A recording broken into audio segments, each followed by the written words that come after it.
பல லட்சம் கோடி மதிப்பிலான ஆயில் அண்ட் கேஸ் கான்ட்ராக்டை கவர்மெண்ட் கிட்ட இருந்து வாங்க டீல் பேசுகிறாரு கார்ப்பரேட் வில்லன்.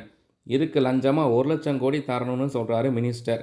இந்த டீலில் நம்ம கம்பெனி பேர் வரக்கூடாதுன்னு செய்யாத தவறுக்காக ஜெயிலில் இருக்கிற நேர்மையான சிபிஐ அதிகாரியான நாகார்ஜுனாவை யூஸ் பண்ண பிளான் பண்ணி தான் செல்வாக்கை யூஸ் பண்ணி ஜெயிலிருந்து வெளியே எடுக்கிறாரு கார்ப்பரேட் வில்லன். இங்கே சிஸ்டமே சரியில்லை, நான் மட்டும் ஏன் நேர்மையாக இருக்கணும்னு கார்ப்பரேட் வில்லன் கூட சேர்றாரு நாகார்ஜுனா. 1,00,000 கோடி பணத்தில் ஒரு பகுதி பிளாக் மணியாகவும் மீதியை ஒயிட் மணியாகவும் கொடுக்கணுங்கிறது தான் நாகார்ஜுனாவோட அசைன்மெண்ட். அதுக்காக வெவ்வேறு மாவட்டத்திலிருந்து 4 பிச்சைக்காரங்களை கூட்டிகிட்டு வராங்க. அதில் ஒருத்தர் தான் ஹீரோ தனுஷு. இந்த 4 பேருக்கும் ட்ரைனிங் கொடுத்து பினாமியாக ஆக்குறாரு நாகார்ஜுனா. ஒவ்வொரு பிச்சைக்காரங்க அக்கௌண்ட்லேயும் 10,000 கோடி பணத்தை வச்சு லீகல் டிரான்சாக்ஷனுக்கு பிளான் பண்ணுறாரு.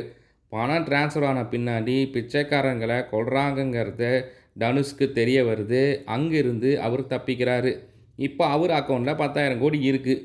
இந்த டைமில் ரயில்வே ஸ்டேஷனில் ராஷ்மிகாவை மீட் பண்ணுறாரு தனுஷ். அதுக்கப்புறம் என்ன ஆச்சு அப்படிங்கிறது தான் மீதி ஸ்டோரி.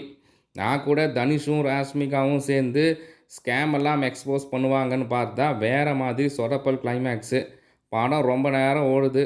அப்புறம் இன்னொன்று, 1000 பேர் பிச்சைக்காரர் ரோல் நடிக்கலாம், ஆனால் all time best Vijay Antony தான். நன்றி, வணக்கம்.